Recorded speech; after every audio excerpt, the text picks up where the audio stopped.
ole ma zo ma chak chuak hian Christian lu number zani sam ni pariat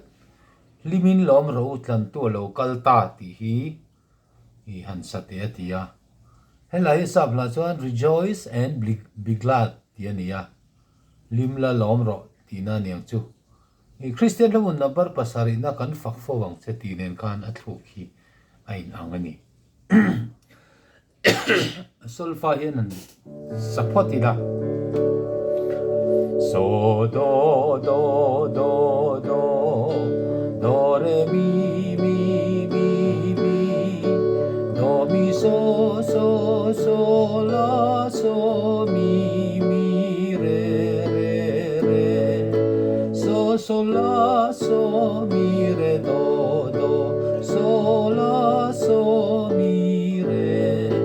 so so la so mi re do do mi fa mi re do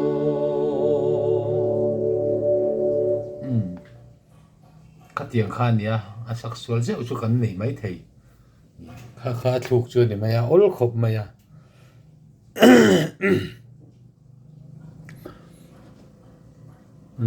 thu hian han sale chin tai la Hlimin lawm rawh Tlantu local ta ti ania Hlimin lawm rawh Tlantu a local ta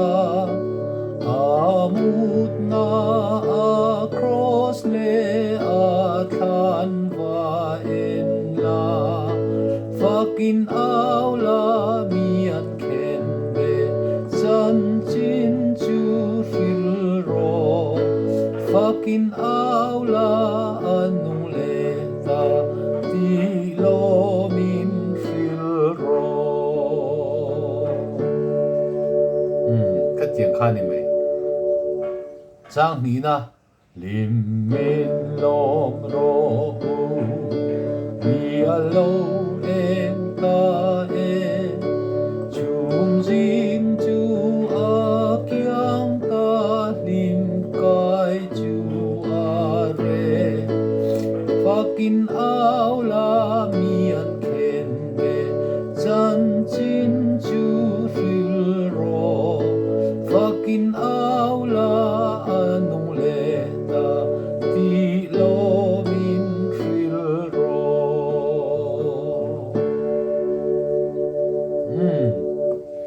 kadi khana hre thei mai ome